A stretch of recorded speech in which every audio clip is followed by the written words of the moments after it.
Good. We are going to read Franz Bardon's description of four mermen, and I'm going to get your spontaneous, instantaneous, intuitive responses. Yes. Ermot. Sigil is red, has almost the same qualities as Aposto. Ermot introduces a magician into the magic of the water element, and furthermore teaches him how to manipulate from this, manufacture from this element magic volts for certain purposes. Ermot will gradually place his servants at the magician's gladly. William, okay. Ermot will gladly place his servants at the magician's disposal. His fundamental qualities are to make human beings love each other by help of the water element. With women, Ermot is, in this respect, especially influential. Oh, Ermot.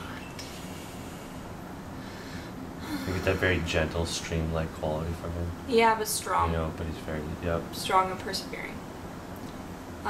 He's like the fiery part of water. If that makes sense.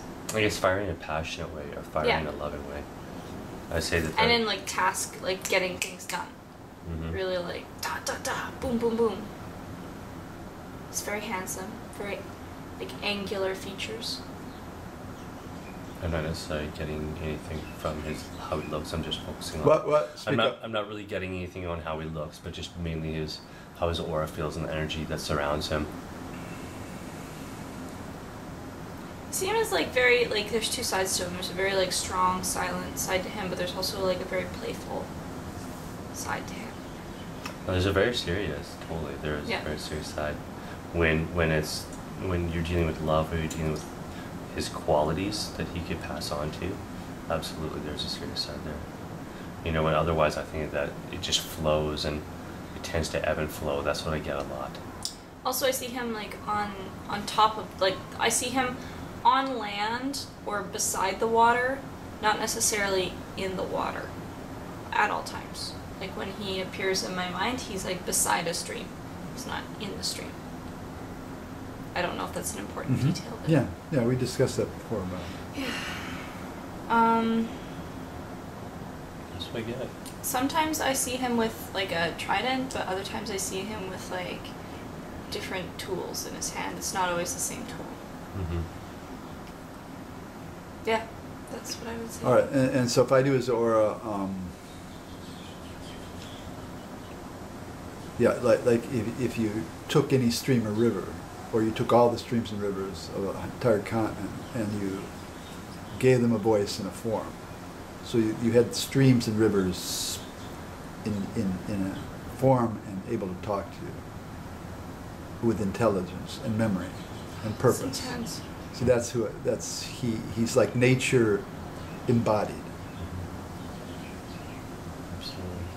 So it's like everything you could possibly know about a stream, he can be in that instant.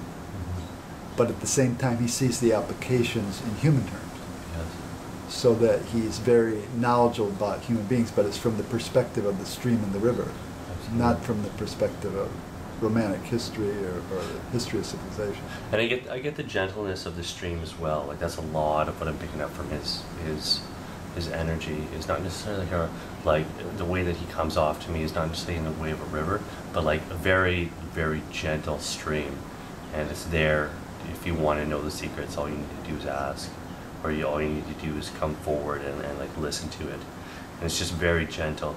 But it's surrounding everywhere at the same time. It's not just one thing. It's always there, and you can always tap into it. It's always ready to like share what its qualities are to you, and how it could affect you. Very flowing. Yes. Very peaceful, gentle, nurturing, healing. Definitely. So the question is why would he be particularly interested? Why would he intervene in human affairs? Why would he focus on women? And if I get inside his mind,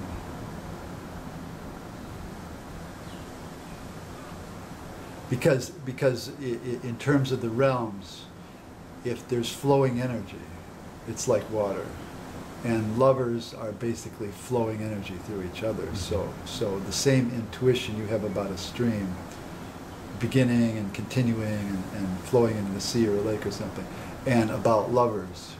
It's like the same information. He can sense that. So he would know how to make the love between people flow because he likes streams. You know, dry stream bed, that's okay, but you know, a little rain brightens it up quite a bit. Right. So same with relationships. There's no reason you can't have that little rain cloud upstream and get that nice, beautiful flowing water rather than a dry stream bed. Because lovers are always going dry with human beings, but with just a little tiny effort, you know, it can be just so nurturing and rich and purifying and healing and renewing. And why not?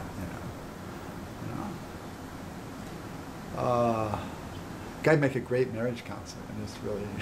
Yeah, totally. let me just. Okay. Okay, so we're gonna let him go. Sure. Sure. Absolutely.